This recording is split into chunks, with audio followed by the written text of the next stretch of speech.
2013년 6월 당시 파키스탄 정부는 8개 나라 신임 대사들의 업무 개시를 위해서요. 6월 24일 수도 이슬라마바드에서 신임장 제정식을 열 계획이라고 각국의 대사들에게 전달했습니다.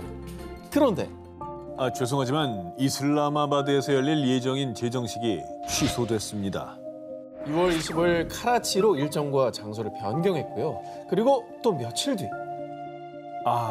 이거 어쩌죠? 이 카라치가 아니라 다시 이슬라마바드에서 열기로 했습니다. 이러는 거야. 파키스탄 정부는 또다시 제정식을 취소. 신임장 제정식은 6월 27일 다시 이슬라마바드로 변경됐습니다. 아니, 각 국가를 대표하는 대사들인데 이제 한 번 그런 것도 굉장히 어떻게 보면 결례예요. 결례인데 두 번이나 일방적으로 취소 통보를 했다니까 엄청난 민폐인데요. 그렇죠. 이거 뭐 급하게 일정을 변경한 거면 뭐 사실 어떤 정말 위급한 상황이 있었던 건가요? 파키스탄 정부가 신임장 제정식을 2번이나 취소한 이유. 이게 미신 때문이라면 믿으시겠습니까? 에이, 설마. 나는 솔직히 저러길래 뭐 테러 위협 이런 게 있나 그런 생각을 했었는데 미신 때문에 옮겼다고요, 2번이나. 자, 현지 보도에 따르면 당시 파키스탄의 자르다리 대통령이 본인의 영적 스승인 피르 에자즈 샤의 조언을 받았기 때문이라는데요. 머리 주변에 있는 악령을 쫓아내려면은 해변과 가까운 곳에서 지내야 하오. 자, 자르다리 대통령이 악령을 피하기 위해 그 미신 때문에 공식 일정이 있음에도 신임장 제정식 장소가 변경이 됐던 거죠. 이건 정말 특이한 케이스네요. 자, 자르다리 대통령의 영적 스승이라 불리는 이 에자즈 샤의 주장에 따르면요. 내 기도로 자르다리 대통령을 악령으로부터 해방시켰소. 그에겐 기도로 악령을 물리치는 마법의 힘이 있다는데요. 자르다리 대통령은 그 미신을 굳게 신뢰해 5년 동안 대통령으로서 국정을 운영하며 수차례 에자즈 샤의 조언을 받았다고 합니다. 심지어 자르다리 대통령의 대변인에 따르면요. 자르다리 대통령이 의식을 위해 흑염소를 죽이는 걸 자주 목격했습니다. 일각에서는 자르다리 대통령이 임기 당시 거의 매일 흑염소를 제물로 바치는 의식을 치렀다고 하는데요. 그 이유가 흑마법으로부터 자신을 보호하기 위한 주술행위였다고 주장했습니다. 근데 이 정도면 제정식 취소 정도가 아니라 다른 국가 행정에도 영향을 미쳤을 것 같은데. 그랬을 것 같죠? 네. 자, 악령을 피해 도망간 파키스탄의 자르다리 전 대통령. 하지만 정신적 스승의 기도가 더 이상 효과가 없었던 걸까요? 자르다리 대통령은 퇴임 후인 2019년 부패 혐의로 체포. 지난해 기소되는 불명예를 안았습니다. 지난 2017년 브라질의 미셰우 테메르 대통령은요, 갑작스러운 건강 악화로 스위스 다보스에서 열릴 세계 경제 포럼 참석까지도 불투명한 상태로요, 중요한 공식 일정을 모두 잇따라 취소했고요. 그리고 2017년 12월 19일 전국 대의원이 참석하는 소속 정당 브라질 민주운동당 총회에도 불참 의사를 밝혔는데요. 갑자기 말도 없이 행사장에 등장한 테메르 대통령. 그리고 그는 연설을 하기 위해 연단에 올랐습니다. 그런데 그때 불쑥 나타난 정체불명의 한 남성. 뭐야? 누가? 뭐야? 뭔가 이렇게 나뭇가지로 막 이렇게 막 하네. 아니 근데 저렇게 하는데 왜 가만히 있죠? 좋은 건 줄 알고 그랬나 보죠. 연단에 갑자기 툭 튀어나온 이 남자는 종교인 우제다로요. 그가 갑자기 이런 돌발 행동을 한 이유가 있습니다. 테메르 대통령은 지금 부두교의 저주를 받았어요. 이 저주를 풀지 않으면 목숨이 위태로워져요. 자, 그렇다면 누가 대통령에게 이런 저주를 걸었나? 우제다의 말에 따르면요, 브라질 민주운동당과 함께 대표 정당으로 꼽히는 노동자당에서 저주를 내렸으며, 우제다는 대통령궁에서 부두교에서 쓰는 저주 인형을 발견하기도 했다고 밝혔습니다. 그래서 테메르 대통령에게 들린 저주를 풀고 다시 축복을 내려주기 위해 이 의식을 강행했다는 거죠. 근데 정말 대통령이 몰랐던 건가요? 그 경호원들이 가만히 있었다는 게 좀 이해가 가요. 그런데 이게 사진을 보면 우제다가 손님 명찰을 하고 있는데요.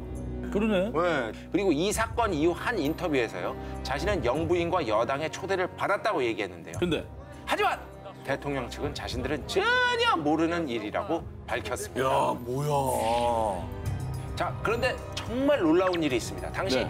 저주를 푸는 의식을 한 뒤에 테메르 대통령은 건강을 회복했다며 아침 산책을 즐기는 모습까지 포착이 됐고요. 어머. 건강 때문에 모두 취소했던 세계 공식 일정까지 참석을 했다고 합니다.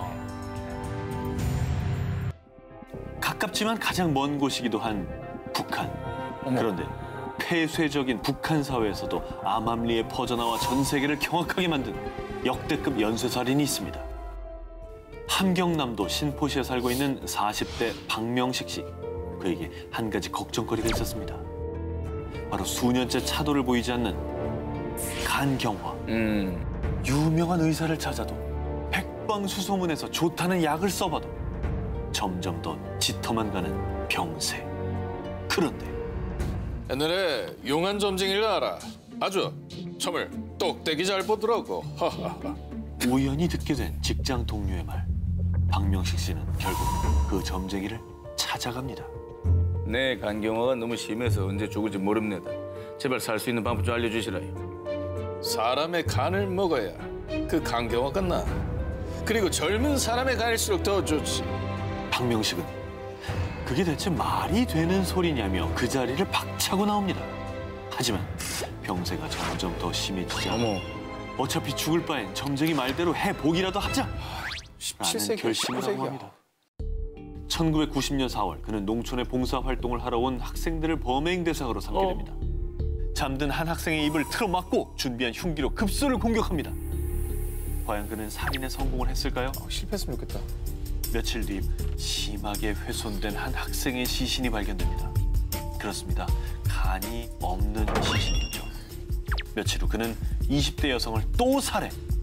그 뒤 6개월 동안 무려 10건의 살인을 저지릅니다. 자기가 살자고. 하지만 결국 그의 엽기 행각은 덜미를 잡히고 맙니다. 그때도 그는 13번째 살인을 저지르던 중이었습니다. 그에게 붙잡힌 학생이 소리를 지르며 저항하자 살인범 잡기에 혈안이 되어 있던 주민들이 힘을 모아 도망가던 박 씨를 붙잡는 데 성공한 거였죠. 결국 그해 10월 그는 사형 선고를 받아 얼마 뒤 사형을 당했고요. 점쟁이 역시 약 15년간의 노동교화형을 선고받았다고 합니다. 1700년대 초반 조선시대. 당시 사람들을 극도의 공포로 몰아넣은 아주 기괴한 괴담이 있습니다. 아니, 옆 동네 박 씨 집에서 또 애가 없어졌다며? 아휴, 올해 들어서만 된 지 몇 번째야. 아니, 불안해서 애들을 두고 어디 일도 못 가겠다니까. 그 당시 어린아이들이 갑작스레 사라지는 경우가 비일비재했다는 겁니다. 야, 이거 뭐 애들이 납치당한 거예요? 그러니까 그러면? 뭐 인신매매 같은 게 있었나? 아이들이 갑자기 사라진 이유가 무엇이냐? 당시 조선 일대에 파다했던 소문. 사라진 애들은 아주 사악한 주술에 희생당한 거래. 이 사악한 주술, 일명 연매에 관한 이야기는 조선 후기 실학자 성호 이기 천지만물 등에 쓴 저서 성호사설 제5권에 자세히 적혀 있습니다. 연매는 주로 무당들이 어린아이를 납치하는 곳에서부터 시작. 배가 고파요. 밥 좀 주세요. 납치한 아이는 겨우 명을 붙잡고 있을 만큼만 아주 조금씩 음식을 줘서요. 살이 쪽 빠질 때까지 방치. 그렇게 아이가 바짝 마르다 못해 죽기 직전까지 이르렀을 때 이제 때가 왔군. 아가, 여기 음식 있으니까 마음껏 먹으렴. 맛있는 냄새가 솔솔 풍기는 음식을 넣은 작은 죽통을 아이 앞에 두면요. 굶주림에 잔뜩 시달린 아이는 앞뒤 가리지 않고 죽통 안으로 달려든다는 것입니다. 그리고 아이가 음식을 먹기 위해 죽통 안으로 들어간 바로 그때 날카로운 칼로 아이를 찔러 빠르게 죽인 뒤 아이의 원혼이 밖으로 빠져나가는 것을 막기 위해 곧바로 입구를 봉쇄.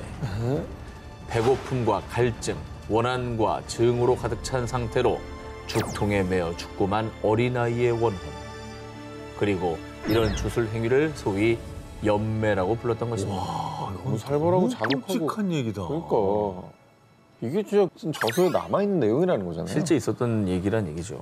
그러니까 왜 한 거예요, 이런 짓을? 아하. 괴담에 따르면요, 이 잔혹한 연매는 주로 신기가 떨어져 능력이 없어진 무당들이 사용했다고 합니다. 연매를 한 무당이 동네 부잣집을 돌아다니면서요, 죽통에 가뒀던 원한에 찬 아이의 영혼을 풀어 사람들에게 각종 질병 등을 옮긴 뒤 가족을 살리고 싶은가? 내게 방도가 있네. 대신 그 대가는 두둑이 내놔야 할 걸세. 사람들이 무당에게 병을 낫게 해달라고 빌면 아이의 영혼을 다시 죽통 안으로 유인, 그 질병들을 낫게 했고요. 그 대가로 돈과 곡식 등을 챙겼다고 합니다. 더 나쁘네, 더 나빠. 사악하다 진짜. 그러니까 아이를 죽인 것도 모자라서 그걸 이용해서 또 다른 사람에게 고통을 주고 이용을 했다는 거잖아요. 일부 무당들의 삐뚤어진 욕심에 잔혹하게 희생당한 아이의 영혼들은 억울함으로 원귀가 되어 부천을 떠돌았다고 합니다. 알려진 바에 따르면 당시 조선 팔도에 이 끔찍한 연매와 관련된 흉흉한 소문이 확산, 실제로 수많은 아이가 납치, 살해당하는 사건이 발생하자 이 연매를 금지하는 왕명이 내려지기도 했다고 합니다. 진실인지 거짓인지 모를 옛 기록에 남아있는 조선의 잔혹한 주술 연매. 제발 괴담 그뿐이길 바랍니다. 지난 2014년부터 2016년까지 서아프리카 나라들을 포함해 미국, 스페인, 영국 등에 퍼진 감염자의 수는 무려 약 2만 8천 명. 게다가 사망자 수는 약 1만 1천 명. 그야말로 전 세계를 죽음의 공포로 떨게 한 그것은 바로 에볼라 바이러스입니다. 난리 났었죠, 저거. 당시 그 상황이 좀 기억이 나요. 정말 자고 일어나면 감염자 수, 사망자 수가 그냥 부지기수로 막 늘어나던. 네. 그때 뉴스도 한참 뜨거웠잖아요. 맞아요. 에볼라 바이러스가 공포스러웠던 이유, 감염되면 치사율이 최고 90%. 그런데 말입니다. 단순히 이 이유로 영혼의 저주로 불리는 건 아닙니다. 2014년도에도 기니, 라이베리아, 시에라리온 등 유독 서아프리카에서 발병률이 높은 에볼라 바이러스. 서아프리카 사람들은 에볼라 바이러스를 처음부터 악마의 저주라고 생각했습니다. 그래서 에볼라 바이러스에 감염돼도 절대로 병원에 가지 않고 대신 주술사를 찾아갔다고 합니다. 진짜. 저주와 음을 풀어달라고. 그런데 말입니다. 2014년 8월 미국 H대학과 생물의학연구소인 B연구소의 공동연구팀은요. 시에라리온에서 처음으로 에볼라 바이러스 병을 진단받은 한 여성이 감염되기 전 기니 한 주술사의 장례식에 참석한 걸 알게 됐고요. 이 여성 외에도 10여 명의 에볼라 바이러스 환자들 또한 같은 주술사의 장례식에 참석했다는 사실을 확인한 거죠. 야, 뭐지? 참고로 에볼라 바이러스는 감염자의 혈액, 신체 접촉 등을 통해 감염되는데 서아프리카 전통 장례식 풍습에서 존경의 의미로 시신의 입에 입을 맞추는 풍습이 있었다는 거죠. 결국 20여 명이 뿔뿔이 흩어지면서 시에라리온의 전 세계 감염자의 절반인 1만 4천 명의 감염자를 발생시키게 된 거라고 합니다. 한국에서 단 2시간 거리, 관광이면 관광, 음식이면 음식, 뭐 하나 빠지지 않는 인기 여행지 대만. 그런데 말입니다. 대만 가실 분들은 모두 주목, 또 조심하셔야 될 게 있습니다. 최근에 각종 인터넷 커뮤니티에 지속적으로 올라오고 있는 글. 대만 여행 중 길거리에서 한 빨간 봉투를 주웠는데 봉투 안에는 대만 지폐 5장과 사람 머리카락이 한 뭉치가 들어있었고 그중에 어떤 건 누군가의 사주팔자까지 있었다고. 저건 기분 나쁘네요, 내용이. 더 소름 끼치는 건 자신이 이걸 주울 때 누군가가 자신을 지켜보는 걸 느꼈다는 것입니다. 뭐야, 이게 뭐예요? 이건 바로 대만의 빨간 봉투 괴담. 대만 방송에도 소개될 정도로 유명한 괴담인데요. 일부 대만인들이 가진 미신에서 비롯된 괴담이라고 합니다. 가족 중에 요절한 사람이 있을 때 집안에서 영혼 결혼식을 치러주는데 이때 가족들이 고인의 머리카락과 손톱 그리고 지폐와 함께 넣은 빨간 봉투를 길가에 버립니다. 그 이유는 이 봉투를 주운 누군가가 죽은 이의 영혼 배우자가 될 거라고 믿기 때문이죠. 그러면은 그 지켜보는 사람들이 가족일 수도 있었던 거네요. 죽은 사람들의 가족. 좋으세요? 떨어뜨려 놓고 계속 이제 지켜보는 거. 실제로 2016년 대만 중부에 있는 장화 지역. 이 장화 지역에서 이 빨간 봉투가 잇따라 발견됐습니다. 근처 초등학교 선생님들은 학생들에게 절대 죽지 말라는 공지를 내리기도 했다고 합니다. 그런데 대만 경찰들조차 빨간 봉투가 떨어져 있다는 신고가 들어와도 회수하는 것을 매우 꺼린다는 우픈 얘기까지 있습니다. 섣부른 호기심이 저주를 부를 수 있습니다. 빨간 봉투 조심하시기 바랍니다.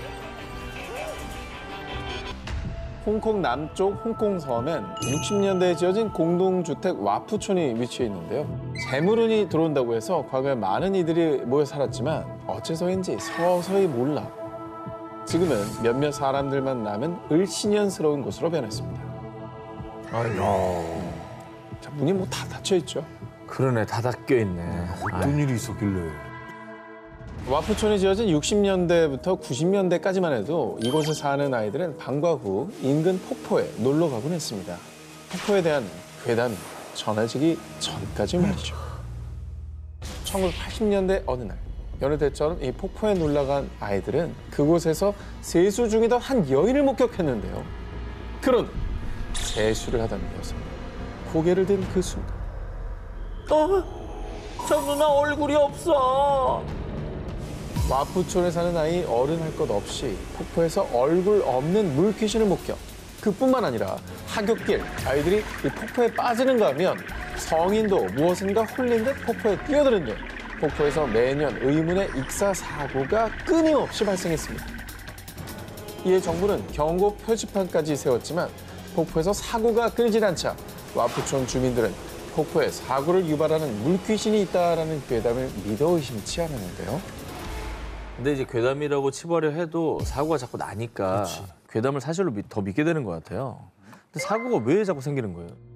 주민들에 따르면 1900년대 초 폭포 근처에서 불량배들이 주민들을 학살.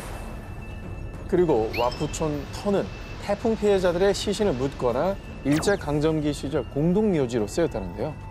그런데 매년 연고 없는 시신들을 이 폭포에 버렸고 이들의 원혼이 폭포에 떠돌며 각종 사고를 유발한다는 겁니다. 자, 그리고 이 괴담들을 믿는 와푸촌 주민들은 매년 재물을 대신할 일종의 부적을 만드는 등 와푸촌에서 제사를 지내기까지 했습니다. 그러니까 역사에 근거한 얘기니까 더 이 괴담이 믿겨지는 거죠. 맞아요. 물귀신이 존재하든 괴담이 진짜든 아니든 더 이상 비극이 발생하지 않길 바랍니다. 2001년 8월 경상남도 사천의 어느 산. 밤 9시쯤 A씨는 약수터를 지나고 있었습니다. 그 순간. 귀신이다! 사람 살려! 귀신을 보고 혼비백산에 산에서 내려온 A씨. 그런데 약수터에서 귀신을 봤다는 사람은 A씨뿐이 아니었습니다. 같은 달 다른 동네 주민 2명 또한 저녁 무렵 약수터에서 소복을 입은 귀신을 목격. 놀라서 뛰어 내려왔다고 하는데요. 야, 이거는 뭐 비슷한 옷차림으로 여러 명이 보셨다는 거잖아요. 그렇죠. 뭔가 있는 것 같아. 혹시 사람인데 이 잘못 보고 착각한 건 아니겠죠? 과연 그럴까요? 새벽에 일찌감치 약수터에 올라갔던 한 노인에 따르면 약수를 담던 중에 누군가가 뒤에서 바가지를 쓱 건넸다는 겁니다. 이렇게요? 그렇죠. 굉장히 무섭네. 노인이 바가지에 약수를 떠서 건네주자마자 쫙 바닥에 떨어지는 물속. 노인이 뒤를 돌자 그곳엔 턱이 없는 귀신이 빤히 서 있었다고 합니다. 턱이 없으니까 물이 바닥에 쏟아졌구나. 그렇지. 먹자마자 바닥으로 쏟아지는 거죠. 조갈라서 먹으려고 했는데 이게 안 담기는 거죠. 무섭죠? 오, 무서워. 약수터 귀신에 대한 목격담이 일파만파 퍼지자 주민들이 애용하던 약수터는 사람들의 발길이 뚝 끊겼습니다. 이에 마을 노인회장은 특단의 조치를 취했습니다. 바로 약수터 인근의 지역 문화센터 측에 귀신을 쫓는 굿을 해달라고 요청한 것입니다. 근데 왜 문화센터에다가 구슬해달라 그러죠? 알고 보니 예전 약수터 주변에 무연고 분묘 4기가 있었다고 하는데요. 그런데 문화센터를 건립하고 그 지역을 개발하면서 이 분묘가 없어졌다고 합니다.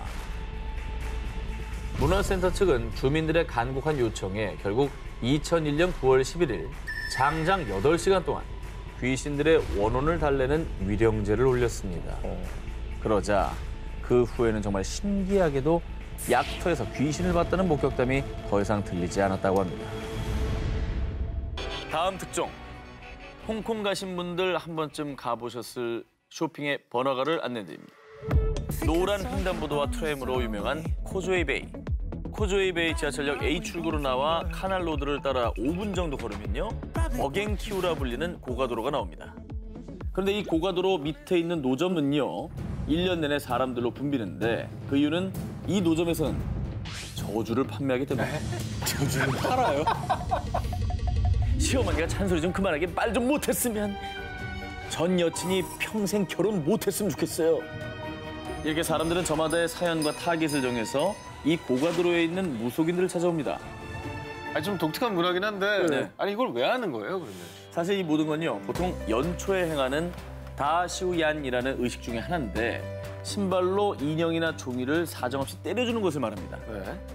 단지 저주 의식뿐만 아니라 그동안 가슴에 쌓인 것도 풀고요. 앞으로 다가올 애군도 잘 막아달라는 의미입니다.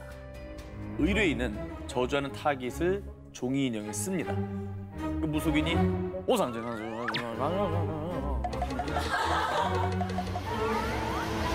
이런 식으로 이름을 중얼중얼 읊조립니다.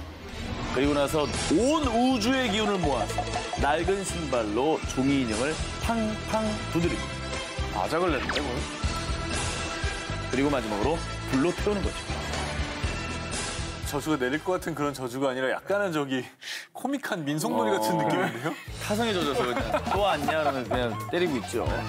자, 이게 연초에 우리도 한 해 점을 보지 않습니까? 작년 한 해 묵은 감정을 잘 풀자는 의미 정도지. 그래서 실제로 경신 무렵인 3월 초에 평소보다 사람들이 2~3배 정도 더 몰린다고 합니다. 이번 특종은 사연으로 소개해드리겠습니다. 남편이 회사 직원이랑 바람났어요. 서로 피 흘릴 정도로 싸워서 헤어지게 해주세요. 학생 때 절 왕따 시켰던 친구한테 복수를 하고 싶어요. 걔가 하는 일마다 다 망하게 해주세요. 저주하네. 일본이 저런 게 좀 있잖아요. 막 저주하고 그러는 거. 아, 근데 좀 다 섬뜩하네요. 내용도 강하고. 네. 죽이고 싶을 만큼 증오하는 사람이 있습니까? 니들 다 죽여버릴 거야. 대신 저주해드립니다. 바로 일본에서 성행 중인 일명 저주 대행업체의 이야기입니다. 별걸 다 대행하는구나. 그렇죠. 네, 일본에 현재 운영 중인 저주 대행업체만 수십 곳. 업체마다 차이는 있지만 한 달에 최소 40건에서 100건까지 고객들의 저주 상담이 들어올 정도로 저주 대행이 인기라는데요. 심지어 가장 유명한 저주 대행업체는 무려 40년 경력을 자랑한다고 합니다. 아니 근데 사실 뭐 이렇게 무당도 아니고 저주를 전문적으로 대행해주는 업체가 있다는 게 너무 신기하네요. 아니, 그리고 이게 뭐 사실 효과가 있겠어요? 그걸 뭐 돈을 받고 있으니까 저렇게 하겠지. 효과가 없다고 생각하시나 보죠? 효과 있을 것 같아. 자, 지금부터는 제가 직접 취재한 저주 대행업체 서비스 절차를 설명드리겠습니다. 먼저 이메일, 전화, SNS를 통해서 업체 전문 주술사에게 상담을 접수하고요. 고객 본인과 저주 대상의 이름, 생년월일, 생시, 관계 등과 함께 상대방을 어떻게 저주하고 싶은지 내용을 전달하면요. 업체에서 가격 산정 후 고지, 그리고 소위 대행비를 선지급하면 업체가 저주 대행에 나선다고 합니다. 아, 그러면 보통 이 단가가 어느 정도 뭐 하겠다는 얘기는 아니고요. 굉장히 관심을... 아, 네, 네. 어떻게 이메일 드려요? 아니죠. 예. 어디 뭐 누구 이 안에 있는 건 아니죠. 잘할게. 뭘 그렇게 또 그렇게. 아니, 일단 한번 업체까지 부르려고. 죄송한데 일단 가격 들어보고. 들어보고. 예. 가격도 업체에 따라 차이가 있겠지만 간단히 기도만 하는 거는 약 77,000원. 가벼운 사고나 잠깐 아팠다가 회복하는 정도의 저주는 약 13만 원에서 26만 원 정도 하고요.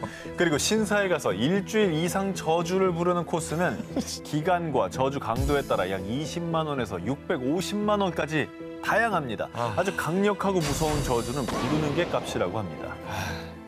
아니, 뭐 메뉴판에서 음식 고르는 것처럼 저주를 고르는 건데, 아니, 대체 이게 어떻게 저주를 대신해 준다는 거예요? 지금 오 기자의 머릿속에는 이 대행비만 받아서 아무것도 안 하는 거 아니냐라는 의심이 가득합니다. 신사에 매일 가는지 어떻게 체크할 거야? 그러니까. 솔직히. 그래서 실제로 일본의 저주 대행 업체에서 저주를 행하는 모습을 준비했습니다.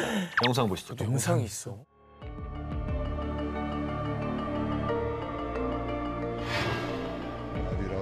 못을 먹어? 아 기분 나빠. 저건 진짜 당하는 입장이 짜증난다. 보셨죠? 어때요? 이래도 농담 같습니까? 실제로 보니까 좀 기분이 나쁘고 약간 오싹한데요. 그렇죠. 자, 일본의 고대 헤이안 시대부터 전해져 온 지푸라기 인형을 찌르는 저주술이 가장 많이 쓰이는 방식이고요. 저주대행 세 번째부터 확실히 효과가 나타났어요. 저주 걸고 며칠 뒤 절 괴롭히던 상사가 퇴사했어요. 그리고 업체에 따라 차이는 있지만 3개월 안에 효과가 없으면 무료로 AS 저주를 해주거나 와, 1년의 보증 기간을 제공하는 곳도 있다고 합니다.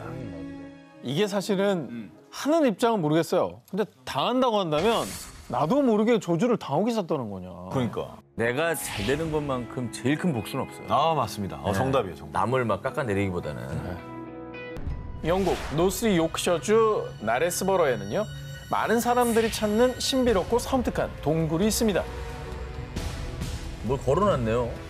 그렇죠. 걸어놓은 거구나. 약간 그 주술적인 의미 담은 것 같은데? 자, 걸려지는 물건들이 상당히 오래돼서 또 밝아 보이는데. 그러네요. 굳은 것 같은데, 좀? 자, 사실 이 동굴엔 한 가지 무시무시한 비밀이 있는데요. 지금부터 동굴에 얽힌 저주의 비밀에 대해 알려드리겠습니다. 1538년 영국의 고고학자에 따르면 아주 먼 옛날 원래 이 동굴의 물은 치유의 힘이 있는 영험한 곳으로 알려졌습니다. 그리고 전설에 따르면 이 동굴은 예언가이자 마녀로도 알려진 마도 쉬프튼의 동굴로 전해져 오는데요. 이 마도 쉬프튼은 1488년 영국 나레스버러에서 소녀와 악마 사이에서 태어난 우르슬라란 여성으로요. 그녀의 생김새는 마치 흔히 우리가 생각하는 그 마녀의 모습처럼 큰 매부리 코와 굽은 등을 가졌고요.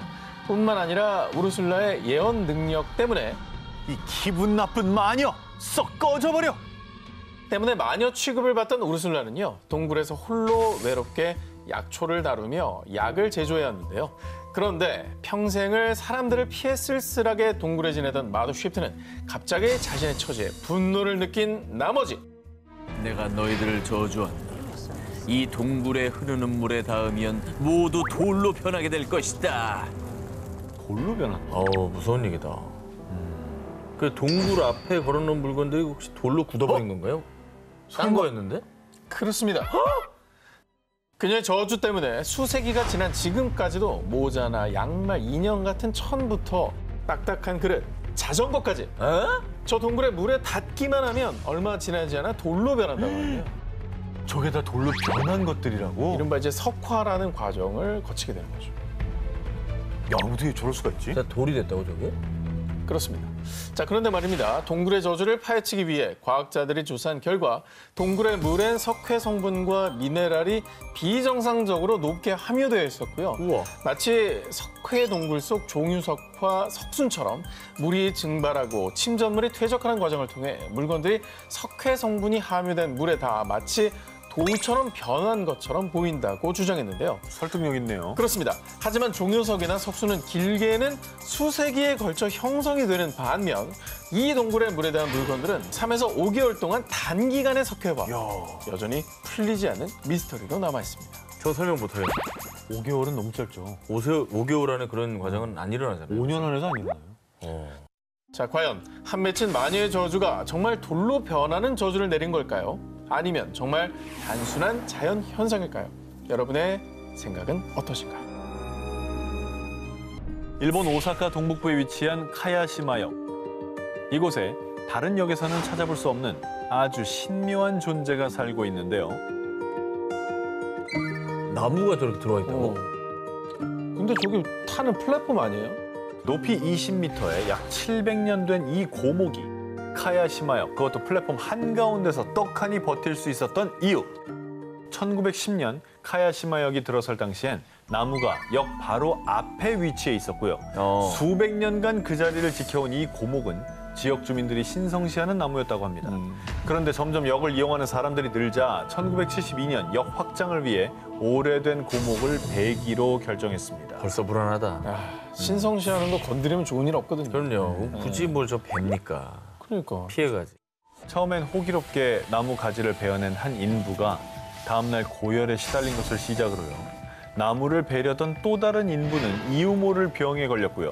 또 또 다른 인부는 교통사고를 당하기도 했습니다. 어머나. 급기야 나무를 베려고 하는데 갑자기 땅에서 연기가 나더라니까요. 다수의 인부들이 혼비백산했다고 전해졌는데요. 이후 나무를 베려던 인부들이 겪은 불미스러운 사건을 듣게 된 지역 주민들은요. 신성한 나무를 베면 더 큰 화를 부를 겁니다. 결국 지금의 카야시마 역의 모습처럼 나무를 그대로 둔 채 역을 확장, 또 나무를 신성하게 여기며 작은 신사까지 마련한 것으로 전해졌습니다. 나무를 배려한 인부들이 겪은 불미스러운 사건들. 그러나 현재 이 고목은 울창한 위용을 드러내며 카야시마 역의 명물로 자리 잡고 있습니다. 주의. 이것을 볼 땐 반드시 유의하시오. 2015년 영국인들을 공포에 떨게 만든 아주 무시무시한 존재. 영상으로 먼저 만나보시겠습니다. 뭔데? 그냥 보기엔 너무 평범한 인형이잖아요. 이거 뭐 저주에 걸린 인형인가요? 사탄의 인형? 에나벨 같은 거야, 에나벨? 어? 에나벨? 두 분 막 뭐 속이 메스껍거나 오한이 오고 그러지 않으십니까? 전 아니에요. 근데 왜요? 저 인형이 뭔데? 방금 보신 이 인형의 이름은 폐기인데요.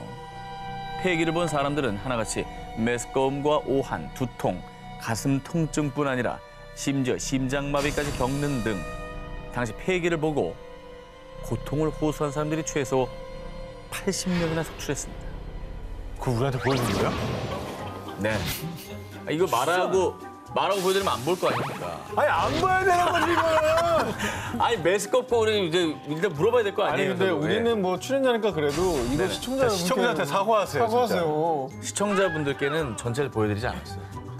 너희 둘만은 생으로 본 거예요. 아 무대에 그쳐서 나왔어요? 당연하죠. 아 그래요? 자, 이 인형을 공개한 사람은 영국의 초자연 수사관 제인 해리스. 패기가 제인의 집에 온 뒤로부터 그녀에겐 끔찍한 일들이 벌어졌습니다. 이게 도대체 며칠째 계속되는 악몽이야. 저리가 이 악령아 나한테서 떨어지라고. 제인은 수개월 동안 끔찍한 악몽뿐 아니라 고열과 심각한 환각 증세에 시달렸습니다. 그래서 지역 신부에게 2번이나 도움을 요청했지만 아무런 소용이 없었는데요. 심지어 그녀가 패기의 존재를 공개하자 사람들은 패기를 직접 소유하지 않고 사진이나 영상을 보기만 했음에도 신체적인 고통과 함께 방 안에서 마치 누군가 지켜보는 듯한 시선과 인기척을 느끼는 등 초자연적인 현상을 경험했는데요. 이에 사람들은 패기가 저주받은 인형이며 패기를 본 사람에게도 저주가 내린 거라고 주장했습니다. 일단 저 화면에 팩이 좀 내리자. 내려주세요. 네, 저 그냥 올려놓지 왜 계속 말고. 떼어놓고 있어? 우리 저 아까부터 신경 쓰이대. 왜냐면 자기네들은 안 왜 그래? 보거든. 네.